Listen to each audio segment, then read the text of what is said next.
Hello, doctor. My question pertains to the point you're talking about. My name is Naresh.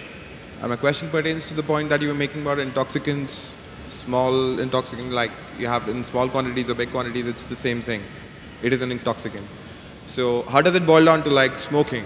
Like it's a small intoxicant, like whatever high you have, it's for like 5 seconds, 10 seconds. How do I convince a Muslim friend of mine who says that's a gray area? There's nothing like, it's not permitted, but it's not banned, or it's not totally not allowed as such. MashaAllah, a non-Muslim friend, Naresh, wants to convince his Muslim friend I that smoke as well. as far as smoking is concerned, he said what intoxicates in large quantity is prohibited in small quantity. That's the hadith of beloved Prophet Muhammad Sallallahu Alaihi Wasallam. Sunan Ibn Majah, volume number 4 in the book of intoxication. Book number 30, hadith number 3392. But this, as far as smoking is concerned, all type of smoking is not intoxicants. But I know ganja, charas is intoxicant, so that falls in the intoxicants. But if it is not intoxicating, previously there was a fatwa amongst the shuyukhs. There's a hadith which says that don't have onions because it smells. So when you go for salah, don't have onions, it has got bad breath. So based on that hadith, people used to say that smoking is makruh because it smells. Because of lack of knowledge of science. Today, we have come to know that tobacco, in any form, smoking, chewing, etc., is the second largest cause of death. The first largest cause of death is alcoholism. Several millions of people die every year.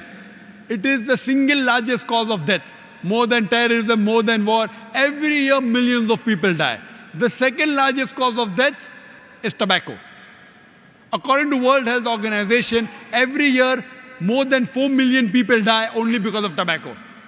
Now, based on this, there's a verse of the Quran in Surah Baqarah, chapter number 2, verse number 195, which says, do not make your own hands the cause of your own destruction. That means committing suicide or causing self-loss is prohibited. So based on this verse, today we come to know smoking is nothing but slow poisoning.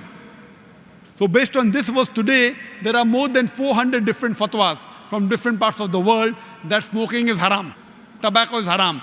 Only in India, where I come from, there the scholars say makruh, because many have tobacco, so they say makruh.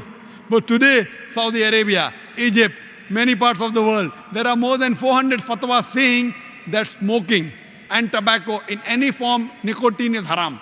So Islamically today, smoking is haram based on the verse of the Quran, Surah Baqarah chapter 2, verse number 195.